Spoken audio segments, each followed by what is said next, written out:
Hello and welcome to Meet Our Makers, an artist interview podcast produced in association with Beats Per Minute. I'm your host, Jeremy J. Facette. On this episode, we get to meet the Fiery Furnaces.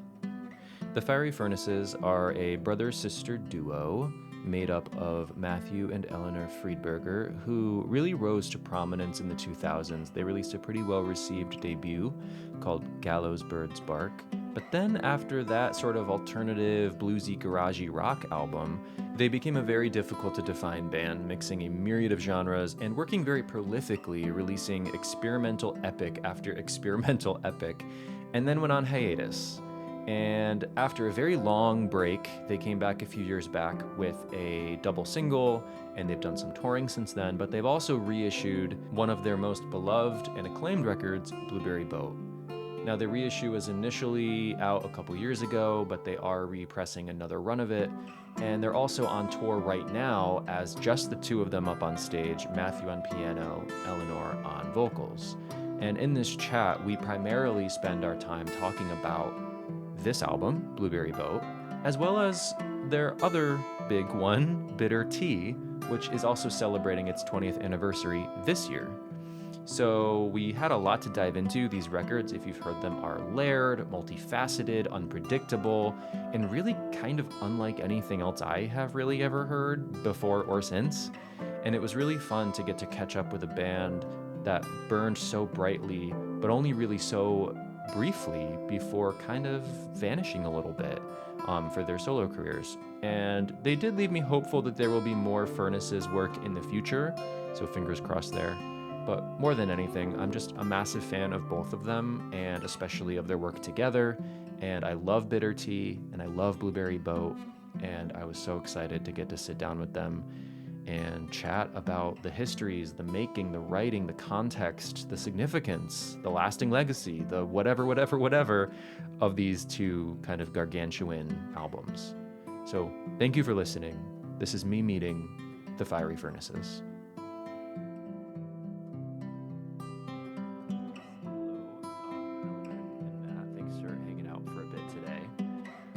Sorry this took like 3 years to make happen. So. I mean, in your defense, I think I invited you guys when like nothing was even really happening. So it's not like now there was so much is happening. So much is happening, but it's not like there was like this true urgency there. We didn't need to like get in before your album dropped or something like that, which is so often the case. But yeah, I mean, I'm glad that we stayed in the loop, and now we're here, and I'm happy to have you.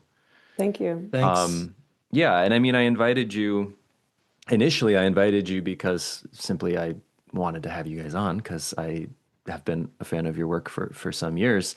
But now, I mean, there is real sort of cause because beyond simply being a fan, we also have this sort of ongoing celebration of the second record, Blueberry Boat, which came out 22 years ago now. Almost 22 years. Almost 22, 21 and change. And you guys did a reissue and a tour, which now there's going to be another leg of that tour and another press of the reissue we've learned quite recently at this point. So that's exciting. And then also kind of the new cause as a result of this taking a couple years is that now we can talk the 20th anniversary of Bitter Tea, which doesn't feel like 20 years to me. I don't know how it feels to you. I don't know if it feels like 40 years to you or 10. But we have all these things kind of this confluence of activity happening now. And you guys are you're heading back out on tour soon. I mean, does it feel like the engines are revving up or have revved up again? Well, we play shows and we have like a way to play shows and people don't boo us off the stage. Great. And we're not, mad yelling at each other or crying at the end of it. So that sounds pretty good for a band to be able to play and you can show up and people clap sort of, and then you're not too disappointed or too upset or too overwrought, with playing. Yeah. That's what I miss the most is I can remember being a teenager and playing, just being like, will I even be able to play one note? like, I don't know if I can do it. Where am I going to stand? And Yeah. then I don't know if I seem like that, but you would think that like maybe I'll just fall over. Hmm. And but that didn't happen. I mean, it is funny how quickly, at least for me, like it feels like, I mean, it takes maybe one show and then it feels like no time has passed really in terms Yeah. of performing in front of people. It comes back pretty fast. Yeah. We're easily Um, impressed, I think, by That's not, anybody showing up that's a or good us trait to have. playing, and then I guess we're not at all impressed by anything, I suppose. So I Uh, talked to Dad for a second the other day, and he was like, "Oh, I called Matt, and he was playing the piano," and I was just like, "Well, he had to practice, you know." And he was just like, "No, surely he just has that all in there." I'm like, "No, you still have to practice." mm. I mean, when you guys yeah. kind of came back from your years away from the Furnaces, I mean, you played a few shows. It wasn't like a massive tour or anything. Um, but now, I mean, the past year or two, you have been doing like full legs of tours, full stints of shows. Does it still feel that way even now? Like we're in a break right now, and your tour resumes in June. Is that correct? Hmm. So is it still like that? Like in June, you'll show up and it'll still take like one show to kind of get back into it, or do you feel like you're kind of there now? I would say it takes like a show to get back Yeah, into it. So I'm yeah, sorry to the people of Boston, but no, I mean it will still be fine. yeah. It's like, we talk about this. It's really muscle memory, Hmm. especially if we're kind of doing the same thing that we've been doing in June. So it just takes a minute to Yeah. Yeah, get I back mean, but into it. sometimes not it can be better. We'll be fresher, more excited, Hmm. more more impressed with being able to get through a song, Hmm. and that might be better than when you think you know what you're doing and you're kind of complacent or doing something that you're lost in your own self-satisfaction, which is not a common feeling that I think even people might think we thought we're like that a lot, but I don't think we're ever like that, I guess. So And I mean as personalities, we're not like that. yeah, are the shows still piano and voice? Yeah. Um, what was that like for you guys to sort of restructure those songs or any of your songs as that, or maybe they started that way initially? I'm not sure, but sort of taking these sort of very complex, layered, lot of instrumentation kind of songs and then stripping them way down. I mean, I think we started by choosing songs that we hadn't played in 2021. I think that was the first step. So what songs, and then, doing as much as we could stand from Blueberry Boat. Mm, And then Matt's always kind of like, well, what songs do you actually want to sing? yeah, And then in terms of the arrangements, I mean, some songs it's, the same melody, and some songs, actually most of the same melody, I guess. But Matt, like, for instance, the songs Blueberry Boat and Straight Street, I mean, how did you come up with what you're playing for that? Well, I mean, to go back, it's like I want to rewrite the songs totally. mm. And Eleanor says, "Well, what, you don't like the songs? And what's your problem? Why are you Yeah, it so kind of mean to the starts that songs?" way. And Yeah. then, then when we played in the fall and had this set that we're sort of still playing, I was surprised how much it was about half and half of things Mm, being sounding recognizable and other things being very different. And how yeah, do they come up with them? I don't know. It depends on like sometimes you start with you want to play something and you think it will fit the words, or you want to put two things together because they have the same changes in them hmm, as they originally were, or because they don't, and because they'll go, or there's something in the lyrics that go together, you think, or that don't go together. And yeah, so you really, you spread all the cards on the table, yeah, and you sometimes you put the ones that look, that are in similar suits together, and sometimes you want the opposites to go together, and that's a lot of fun. yeah, And as far as what actual notes you play, you kind of I mean, to me, the playing with the piano and the singing and with nobody else is you can have this, you can get towards this kind of rock music spontaneity where um, there isn't any improvising in the sense that, like the phrases are different, but you can play loud or soft Mm-hmm. or slow or fast. And you can, with the simplest elements, just playing slightly louder, slightly slower, slightly faster, slightly quieter, you can make the songs as rubber as possible. Mm. And that gets something close to improv rock, I guess, and something close to like it makes sense for people to come and hear it. Yeah. You can't replace it with a recording of it or Right. backing tracks of it. Right. And it's not so much like, oh, look at us. You're in the room with these idiots that you have, bought records of in the past. It's not about the personal appearance aspect of a show. There is something musical to it that is about that can't be replaced by something. And that's all people. I mean, if you're a band, any kind of ensemble playing music or playing songs or something, you want to have a have a have a have an excuse, have a reason why live it's particular, if not better. Yeah. And so this was the sort of uh, um uh, not a baseline, the most, I want to say the normal, like the bottom, but normal in the sense of, like here's a starting point where we play it live and I'm playing the same chords and Eleanor's singing the same words, Mm-hmm. but it can be a little different, but there's no stability in how we're playing it. There's Yeah. something unstable, besides the fact we might forget what we're doing and be incompetent, which is always the advantage of rock music compared to other music because the musicians tend to be much worse. And so they might play something accidentally good. Yeah.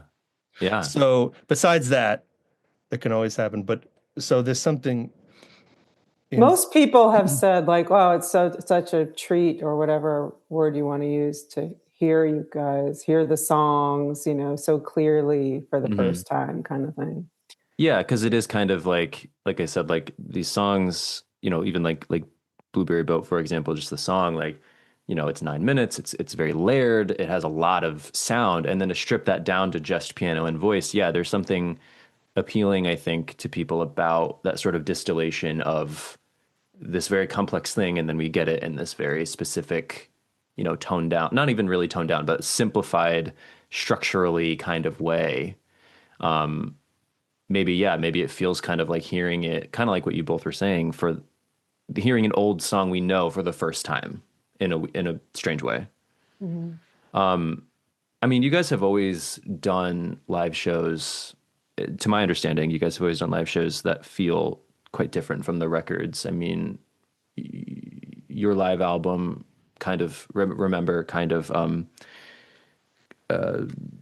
made that sort of known. And then you had the in studio live record from a couple years ago, which even that, the versions of the songs on that were different as well. I mean, is that important to you guys to sort of keep the live version kind of ever changing? Yes. yeah, that's what we think you're supposed to do. And Yeah. we don't want to, I mean, You don't want to it's press good play on a record. No, yeah, I mean, it Yeah. depends. You can be a sort of act that this is what you do, and you make a record, and they record it, and then you play live, and that's what you present, Mm-hmm. and that makes sense. Mm-hmm. But for the sort of rock music, even a little bit where you have to, it's important to the record the way you recorded it or how you mixed it, because why wouldn't it be? Because you get to do arbitrary and artificial and weird things to a multi-track recording. Why wouldn't you do that? Yeah. So live, you get to, why wouldn't you play it a little different again? Yeah. And it's just, so it's important to do that. And, we think we don't really understand why people don't do that. If they We don't. also have never had I think you need to be a real band to do that. And I think that's one of the many drawbacks and, benefits to being to a brother and sister in a band. One of the problems is like, I don't think we could ever have a real band because of our dynamic. It's really just the two of us, and we can play with other people, but it's never going to be totally equal with other members. And that's, it's been an advantage and disadvantage, I would say. You don't have to, you could play it differently live, because you don't have to play, I don't get to play my solo in that song. That's my favorite thing I get to do. It's like, no, we're changing that. Right. You don't have to, if you don't have that, then you might as well play it differently. Right. You don't have to keep anybody's favorite part. Right. When you guys kind of came back in 2020 with that Down at the So-and-So and Somewhere double single. What a comeback. I remember it fondly. Were you already kind of at that point talking about eventually reissuing Blueberry Boat, or did the decision to do that and tour that come later? How did the order of that work? I don't remember about we knew we were getting it back. We had the rights. Okay. We're getting the rights back to all of our albums, but we didn't have like a real plan. It was more like wanting to play shows and it made sense to try to put something out. Yeah. Before we were playing some shows. Yeah. So were those new songs, those two new songs, were those recorded around that time? Yeah. Okay. So, I mean, I remember Blueberry Boat being sort of a shock to the system of people who I think knew the debut record, because Gallows Bird's Bark is, at least relatively speaking, a lot more stripped down, a lot more straightforward. It always, I don't know if you would care or agree, but it always gets lumped into like the blues rock genre or like the garage rock genre, that kind of thing, which I don't think anyone would apply to pretty much anything else you guys have done.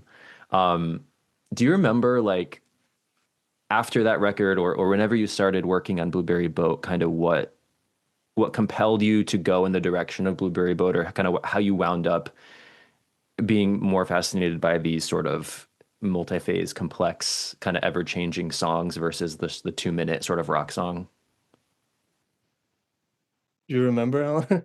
Well, I mean, I can give a really quick answer and then you can give a much longer answer, I think. But I mean, the first album we wrote and recorded as that kind of classic first band album. We had our whole lives to make it. Right. And in that sense, and then we recorded it in just like 3 days, which is a lot to do why it sounds like that. And we made it with, money we had borrowed from a couple of friends, and then gave it to a few people, and we were lucky enough to get signed by a record label.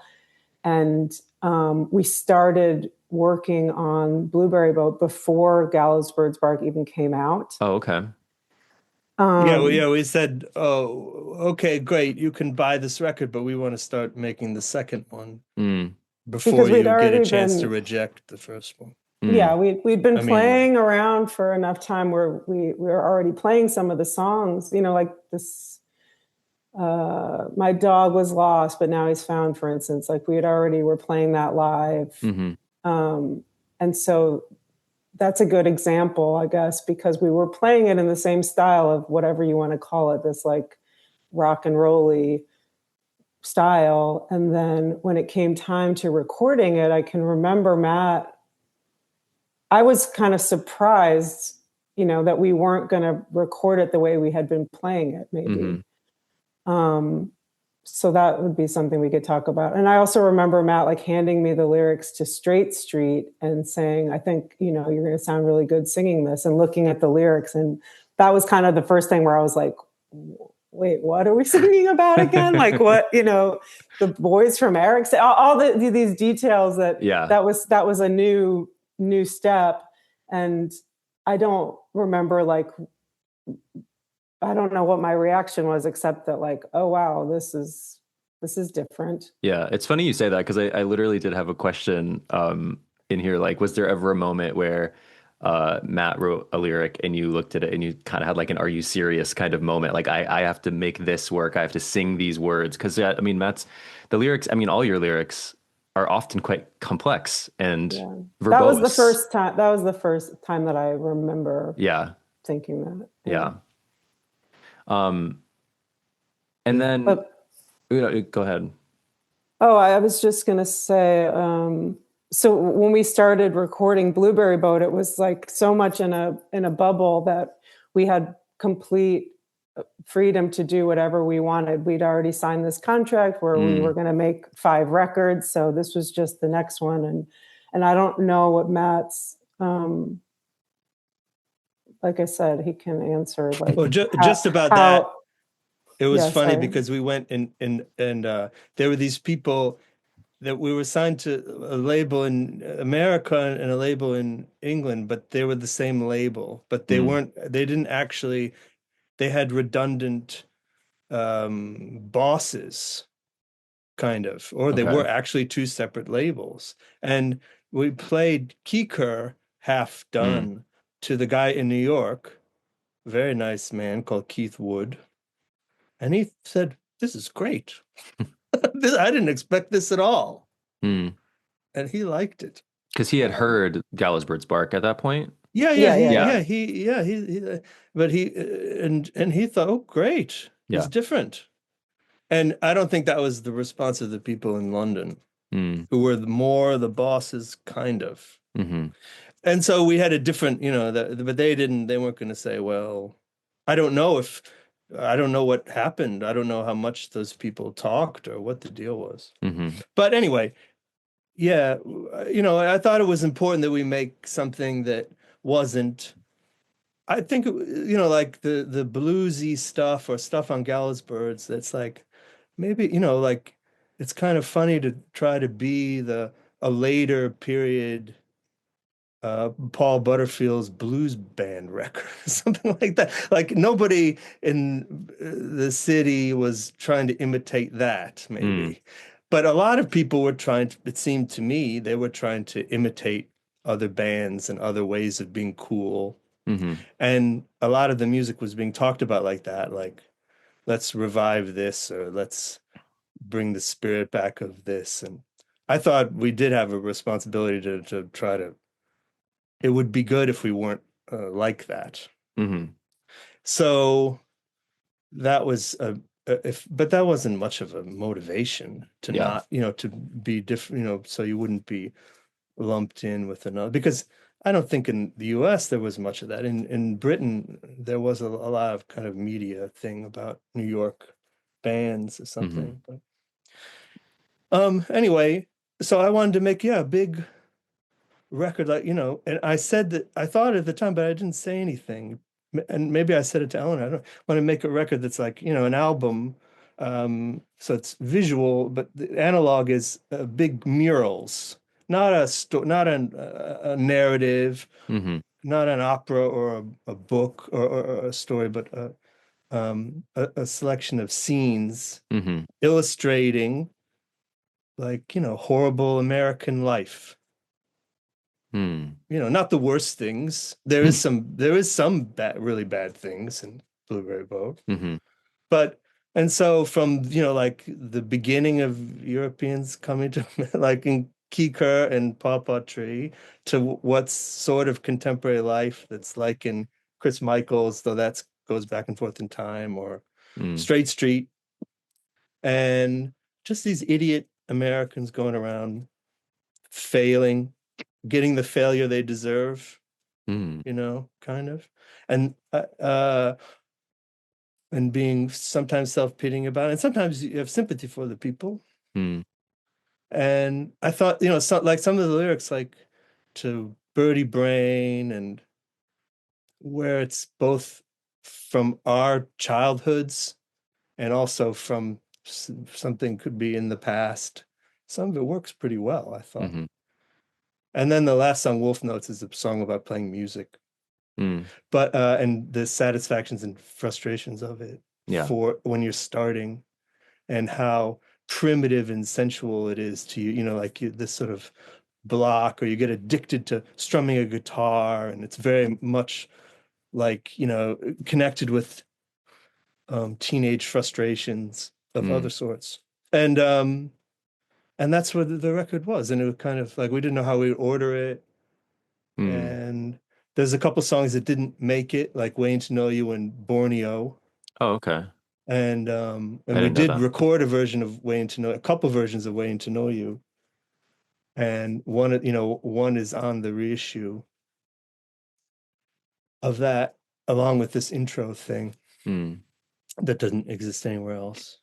But so that's what we wanted to do, and to have it be as like casual, to play it like it's in a very casual style, not primitive style, not like Yeah. murals done by the Brownie troupe.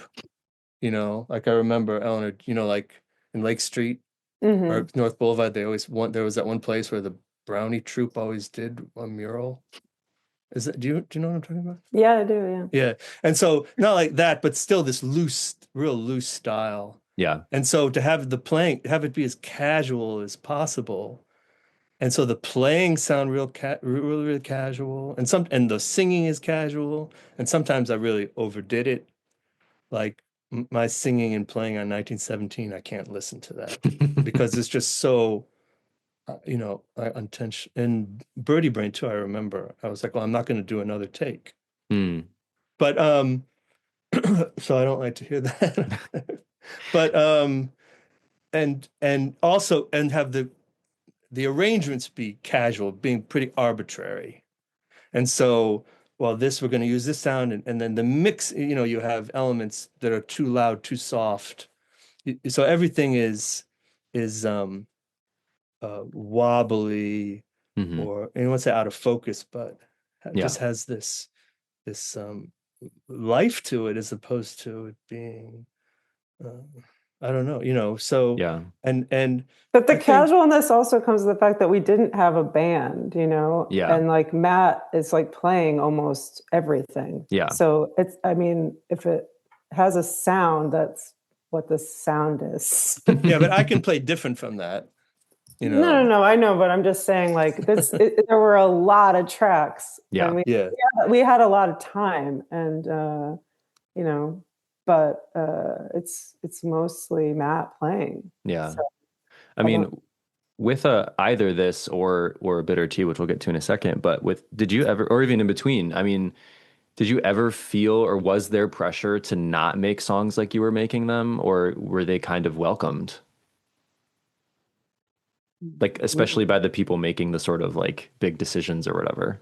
We did. I mean, after again, the order of things is a little bit blurry, but when we put out EP, or we went back to the same studio to record a few songs, including Here Comes the Summer, Single Again, Evergreen, those first songs that are on EP. And someone at the record label heard that and did say, like, you should cancel your upcoming tour and go back and just record a whole album. Keith said that. Yeah. Go back to the studio and record a whole album that sounds just like this, and then you'll be doing yourselves a favor, kind of thing. Which would have been fine with me. That was the thing, is like we would have done that. Yeah. But it wasn't you serious. weren't happy with that comment. No, I was fine. I remember him saying that and thinking like, yeah, okay, great. Because I didn't want to go play at South by Southwest and open up for. I was miserable playing live. Really miserable. I don't know why. I didn't have a good reason. We had a lot of shows booked. Hated it. Yeah, we toured a lot right after that. But I'm not sure if that was what your question was. Yeah, so I mean, it wasn't pressure, but there was a suggestion that we didn't take too much to heart. And then, the next thing was putting out EP, which everyone seemed to like. And then, we wanted to make a record with our grandmother before she died. So that was that. Well, we got that. We said, okay, so we'll do this, have these, you could, put out EP as a record. And then, as opposed to just, singles in England of, I don't remember what even they were. Yeah. They asked for Single Again, and they liked that. And that's something Eleanor, adapted. And then we made a different arrangement for it. And and then made up these other songs they didn't know about, and they liked them. But Mm-hmm. I said, okay, you can have that, but we want to do this record. You don't have to, it doesn't have to count as one of records on our contract, but will you give us $10,000 to $15,000 to make it? Meaning rehearsing my choir. Right. And they did. And then we made the other, and we wanted to put out, rehearsing my choir and Bitter Tea as one big record with the using the this is how naive we were. We could say, well, the Outcast record has got 4 records. Yeah. It's 4 LPs. So why can't we do one too? That was a success. Yeah. So I mean, anyway, that kind of leads into Bitter Tea, because I had read that Bitter Tea was initially conceived as like a companion to Rehearsing My Choirs. Is that fair to say? Like thematically, is it a companion? Yeah, Bitter Tea was first, and Okay. then the song Whistle Rhapsody is the connection between the two. Okay, records. okay. And I mean, yet, whatever. and yet, Bitter Tea came out as your 6th record, if you count EP as a record, which most people, I think, seem to. I think so, if my notes don't betray me. I think it's 5th. I think Okay, it's the 5th. Yeah. And, I think, to get into Bitter Tea, I think it was the first record that I had heard of yours. So it came out in 2006. And I don't think I had been very aware as like a teenager of the past few records. But I remember seeing the cover with the kettle on some review site, and I was like, oh, it's kind of cool. And I totally judged a album by its cover and dove in. And I hadn't heard anything like it before, and I frankly still probably haven't. I mean, I think it is a little unique even in your catalog. I would say the sound of it, the exact palette of it feels sort of unique. And you say this came first. Thank you. You're welcome. No, we didn't make it first, but it was supposed to be yours in the order of it being. We made it. We started making it a month later. Okay. You guys were so prolific for a while. I mean, you made a lot of records. I think this was your, like you said, 5th record in about 4 years. At this point, I mean, was there any sort of consideration of like slowing down, or were you guys just like, the ideas kept coming, you wanted to keep making work? Like what kept you guys sustained? Because you guys put out not only albums, but long albums and complicated albums and dense albums that are full of ideas and parts and different melodies. And it's the kind of work that a lot of musicians and bands would want years in between. I mean, how did you stay afloat? Excuse me. And I don't mean that backhandedly. Well, we wanted to, it was fun to make record. I don't know. It was the idea of like, well, we better make these records while they'll still somebody will still pay to do it. And it was, Bitter Tea especially was in a recording studio record with nice people who in the studio, Bill Skibby and Jessica Ruffins, who owned the studio in Michigan, and our friend Andy Knowles, who plays a lot of drums on the record, who played with us live, and another guy, and Michael Parker, who we knew from who came in like was, I don't know, it was like acted as an intern engineer. So it was and then and so it was me. Yeah. And they were, Bill and Jessica were really into like, oh, we're gonna do this, we're gonna have it be, the songs are gonna be upside down, the way we record them, and it was got all the backward stuff, and they were real into it. And it was fun because they didn't have audio editing software. They were buying it at the time, so it was made with on tape. It was made on tape and then eventually mixed in an audio editing, mostly all mixed on Pro Tools, But so doing all the backward stuff, it was with the tape and making it tape loops and different, and it was a lot of fun to do that, and the tacking the pianos and turning the organs upside down, and having my old Rhodes piano, like having things be very stereo in a way that's not like 60s records, maybe, like, because the first, everybody, you can listen to 60s regular rock records and the mixes are so adventurous and wonderful because they didn't care about the stereo mixes. But and to have it be a different tone, like you said, it's like supposed to be. I said this. I don't want to repeat what I said about it. I had this phrase for what it was supposed to be, where it was 3 S words. And I don't want to say what it is, but I said it. I have no idea what you're saying. You also at the time were like had this alter ego named Jimmy. Jimmy. Yeah, right. That was. I mean, we were talking about the question. Was like, how did you keep doing this? I think, I don't know. Maybe you were getting a little bit goofy, Matt. Like, I mean, I wasn't making rational decisions. We were going really hard, and I think it was being able to do that is because we weren't in our. Maybe I was still barely in my 20s. I don't know, but we weren't. Yeah, we weren't young, like this 32. Was something we'd been kind of, I wouldn't say we were waiting for this our whole lives, but it was something we were prepared for. And we weren't like super irresponsible in terms of our behavior, I guess. But I guess at the time, Matt was just able to like generate a ton of material. I'm not quite sure how he was able to do that. I don't know if he's able to say how he was able to do it. But I mean, I was kind of, for those couple of years, I was really along for the ride. Yeah.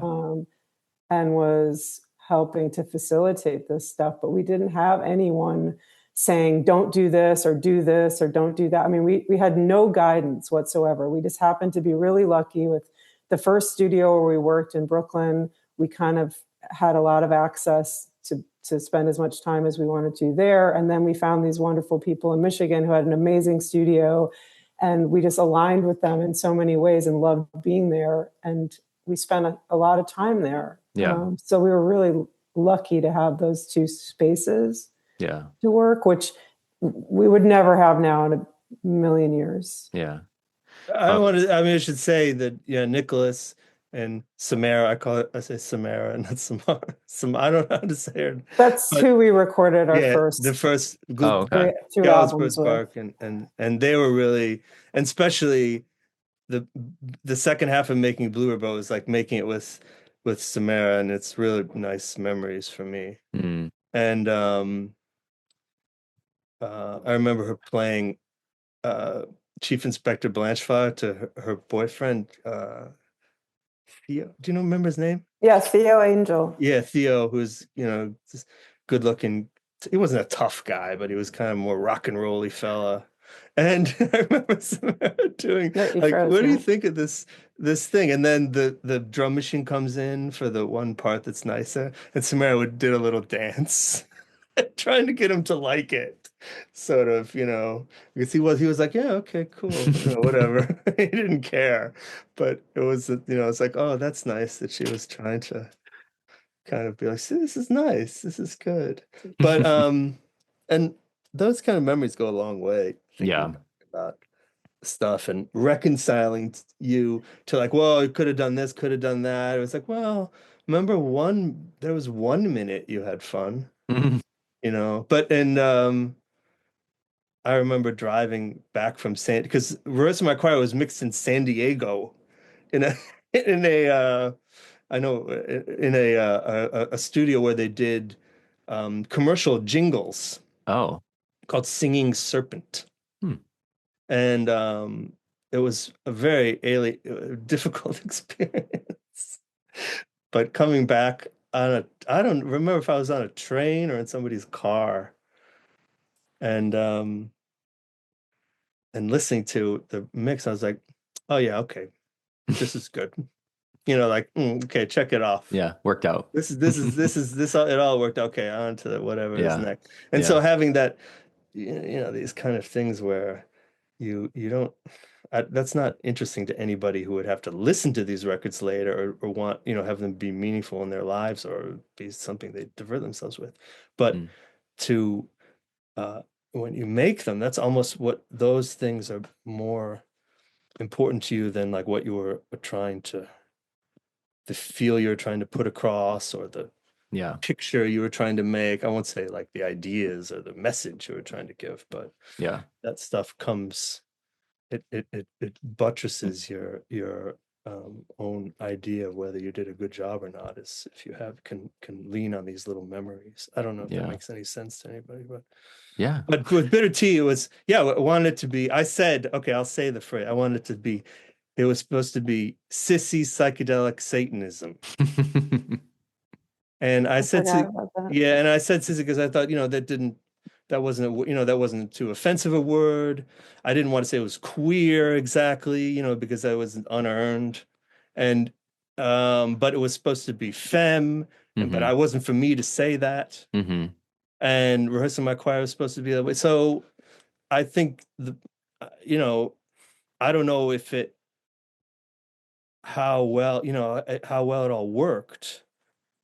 It is giving those feelings across, kind of, or whatever, or being, like you say, having a different profile or giving a different atmosphere to other records, even especially a lot of records that people really like now, and they should, a lot of the big 80s techno poppy records, and from more proggy things to Kate Bush or straightforward pop stuff, and people like those records now because everything is so interesting. The textures, every sound is weird. Every sound they thought, oh, this is a nice new bright sound. Let's put it here and let's put it here. And it didn't. People didn't stick to those sounds, and so it's a message in a bottle from another sonic dimension. But Bitter Tea doesn't use any of those sounds so much. I mean, there's some regular drum machine sounds, and there's some 80s phases and it's like a disco phaser. Song. Yeah. There's Billie Jean is quoted in the song, like, so pretty brazenly. I don't know what the deal, obviously nobody would care about that. But so we wanted to make a record that, would people who liked Kate Bush or Dead Can Dance or whatever could like, maybe, but it didn't sound like that, right? And so I don't think it does sound like that. And hopefully it does sound different to records before. I mean, it would. I think that's the record I would have been most impressed with as a teenager. If I said, "Oh, you made this record," I said, "Oh, that's good." What is this? I like that. And I mean, that's kind of what it was too. I mean, like I was probably 13 or 14 when that came out, and like I said, I had never heard anything like it. And yet it also is not quite as abstract as the stuff on Blueberry Boat or even rehearsing my choir. And so I feel like it was actually a really good entry point into what you guys were doing, because had I listened to the debut when it came out and knew that and loved that, then I would have been, okay, well, am I going to go along for this ride? But because I entered with Bitter Tea, you get a little bit of that sort of adventurous, sort of proggy, sort of like unexpected melodies, but it's not quite to the scale, I guess, of Blueberry Boat. So then it was kind of fun to kind of, over the years, kind of dive back through and sort of investigate the catalog. Great. on Bitter Tea, I mean, Eleanor, you mentioned that, like, Matt kind of kept coming up with all these things, and you were of course involved creatively. I would presume in certain elements, but I mean, with the backmasking and the reverse stuff, was that tricky for you as a vocalist? Because they're backmasked to be the correct melody. And so I always wondered about that, sort of like, because you're singing the melody, I would imagine, almost in reverse. so that the reverse of it becomes like the correct melody. I don't know. Do you remember that being sort of a challenge? I don't remember that being a challenge at all.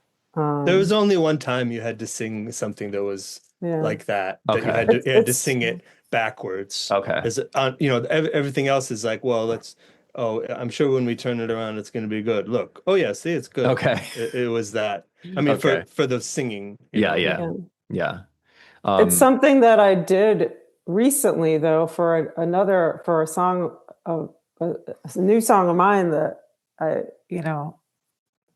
stole that idea from, so I'm appreciative of having been through that. The song that I can remember having the most difficult, I can still picture myself in the the room singing, was Black-Hearted Boy. Like, oh, do you remember? I found that very it was high. I remember actually having to, like, again, speaking of alter egos, like, I think we would do some silly stuff, but I was really like pretending to be someone else, and just to get through that song, to be able to sing it. And I would sing it kind of in a funny voice first, and then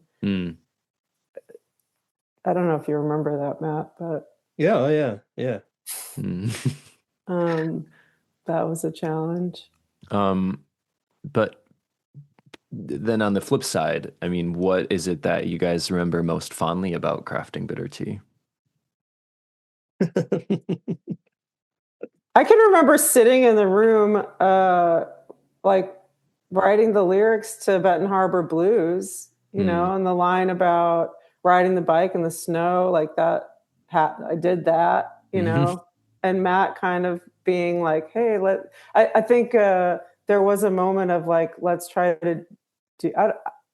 Well, because Benton Harbor Blues was one of the songs that was written in the studio. And it turned out to be such a lovely song. Yeah. So that's a nice memory. Yeah. I remember doing all this stuff with Benton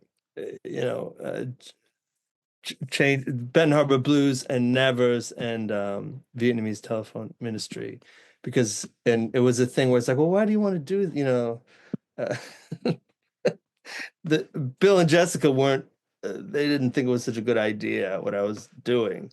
And I said, let's go record.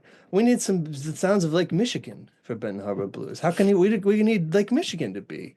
Let's go, it was like, what, are you going to make me go to record? Bill said, what, are we going to go to the beach or something? It's not a windy day. I said, no. Let's just put the David Attenborough. I don't remember if it was Blue Planet. Yeah, it was Blue Planet. We'll just record some waves off Blue Planet in the TV in the lounge. So we did that, and that's on there. And so that kind of stuff, and I guess that's tacking the pianos was fun, because Bill Skibby, whose studio it was, his dad worked for the school district. So he had a lot of pianos in the studio, more than, so Matt was able to treat. Not fancy pianos. Yeah, just upright, kind of junky pianos that we were able to we put tacks on, and Bill got really into that. And then we taped another one, and that was really fun. Yeah, I mean, I remember playing. It's like alchemy. The thing. Because that's right.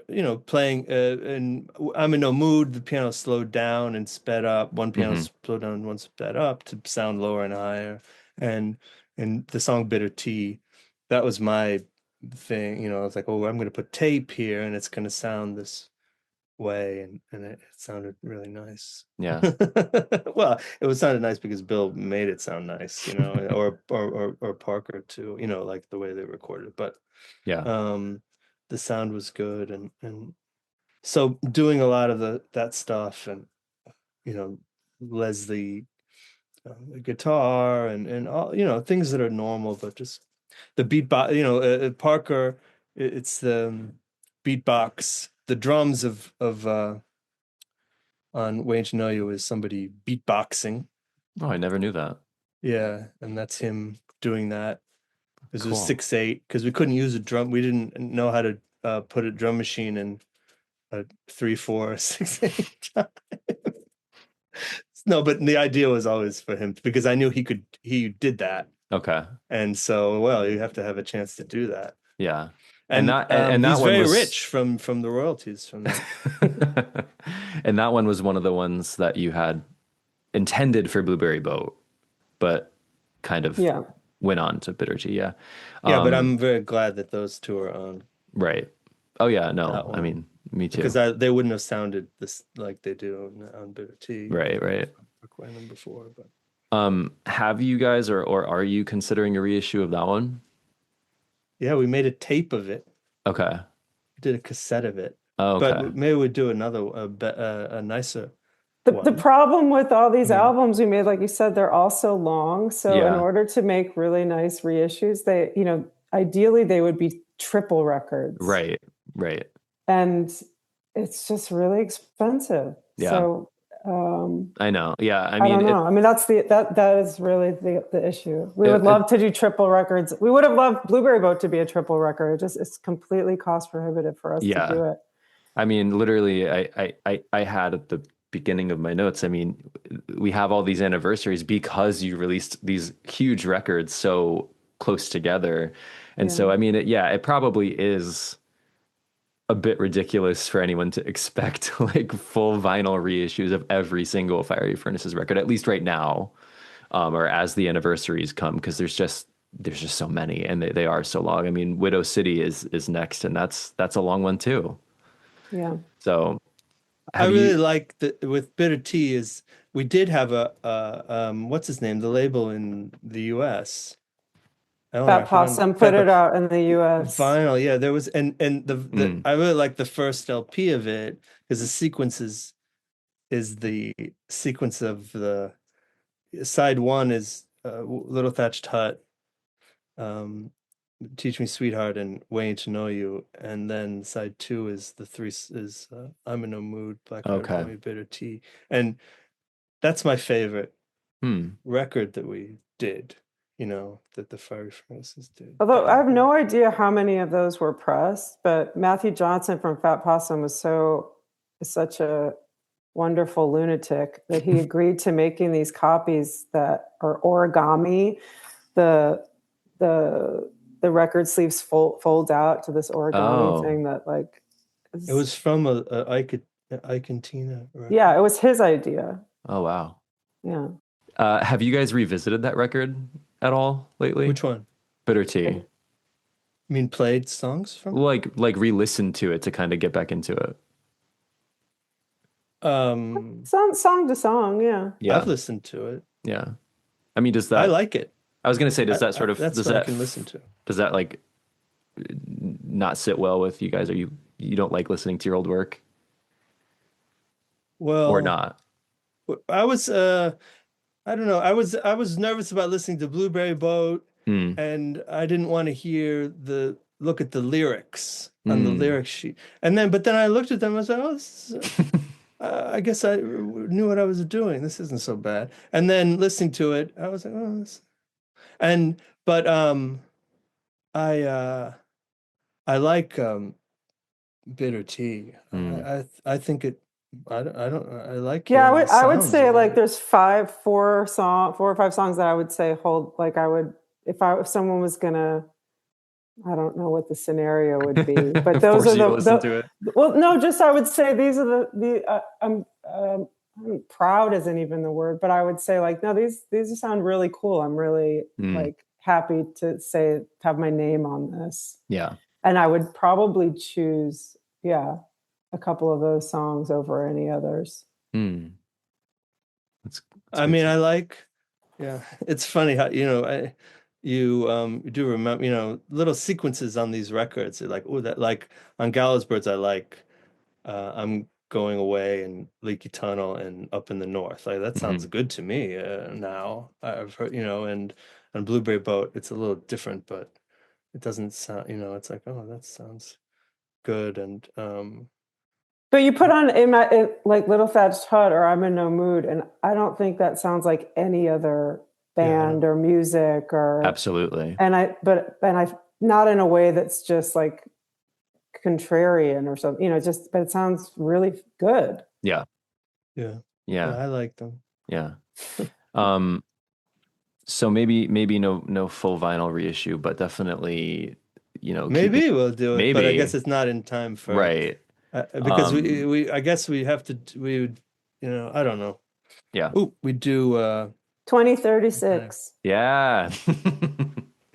I did see quickly. I did see recently one of the posts that you guys made. I don't know who runs your Instagram, but No, we have a Eleanor does. very well-paid employee to do that. I did see one of the posts you guys put up a couple days ago about the new reissue, the new pressing of the Blueberry Boat reissue, and it said something like, we felt like we should do this before the next big thing. I'm curious Oh, what the yeah. next big thing is.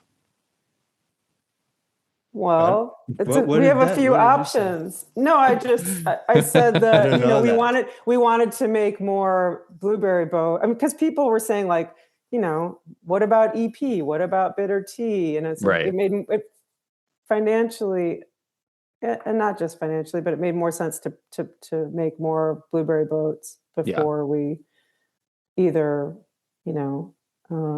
made EP or Bitter Tea, or even put together the money to work on a new record. Yeah. I mean, is that conceptually, hypothetically speaking, is that something that's of interest to you guys? Make a new record? Yeah. Yeah. You want to hear what it's going to sound like? Yes, I do, Matt. Okay. All right. There's one thing where have you ever heard Aretha Franklin like live in 72? I don't know the name of the record, but it's a 72 record, something like that. She's in Philadelphia. I don't know. Aretha in Philly or something. I don't And it's a know. band and it's a live record and they play the Spanish Harlem song that she did. Okay. Like it was a single for her not that long before. Mm-hmm. But so there's drummer and percussion. So that sound, that rhythm section, a lot of what's good about that is the way the bass and the rhythm guitar play, but that or a merengue, a pop kind of merengue, what people associate with a pop merengue beat, and have these blocks of these chromatic little ostinatos or riffs, I guess, and superimposed on each other. Mm-hmm. And then Eleanor telling a story over that, and a lot of that would be the everything would be very modular. Mm-hmm. What she'd sing and what things would play, except you would have the boring element, which of course is the fun element, is those upbeat percussive propulsive elements, and then other play things that's just acoustic instruments, but recorded in a distorted way, in a studio. So everything is, there's nothing amplified, except of course it's through a microphone and through a mic amp and through a compressor. So that's might as well be through an amp. And these different ballad material. Now I've forgotten what the other thing was. It's a lot of things. Well, I mean, there's the upbeat things, and then there's the very downbeat stuff of this. I want to make this music be as chromatic as possible, and I think it can still be catchy. I mean, I think you've proved that. But it's we want to do something that's for these terrible times that we're in. Yeah. But that doesn't mean having terrible music. Right. It can mean having music that's very, very fun. Right. But just want to make sure that every bit of it is fun. Yeah. Not just the overall song, but if you listen to the one way, what something is, the notes are fun. The way it's played is fun. The way it's recorded is fun. The way it mixes badly with the other thing is fun. So the words are silly. And I mean silly meaning good. Everything, every little bit of it is so you can take it apart and put it together, and it's still enjoyable. Yeah. And that's what I think you have to give people. You can't, just give them a feeling. Like this song. A friend of mine came to a show in London, and he said, my favorite song by you is, I have two favorite songs, Ben Harbor Blues and then Lost at Sea. This is Willie. And I said, oh yeah, why do you like that? He said, oh, because it sounds like another song by somebody. I can't remember who it was. Did you steal it from them? And I said, I don't know. Maybe, I don't know that. But I said, well, what, it has a nice feeling. It has a nice feeling. It's an album track with a nice feeling. And so that's good. And I've had that a lot, like listening to albums, and you don't, it has a nice atmosphere. But we have to give people more than that. Yeah. And you have to, justify every little bit. And so that's what I'd like to do. And sounds great. I mean, as someone who has, as I say, been kind of along for the ride since the bitter tea, I guess, we'd be very excited for that day to come. So hopefully it comes to fruition. Thank you. Yeah. And so your tour resumes in June in Boston, and then a few US shows and UK shows, right? No, we just came back from playing in London and Paris and a few other places. Okay. But yeah, we're going to Boston and Portland, Maine, and Toronto and Montreal and Philly, cool. DC, Chicago. Good. Minneapolis. I just said them all. Well, buy tickets, people. Yes, please. Yes, please. Well, Eleanor, Matt, thank you very, very, very much for hanging out for a little bit. I really appreciate you guys making the time to do this. I know it's not easy having two separate people on the same call in terms of scheduling, so I really appreciate you making the time. It means a lot to me. Thanks, Jeremy. Thank you. Thanks for being so patient. Always. Yeah. Thank you. All right. Take care, you guys. Bye. Bye-bye. Bye.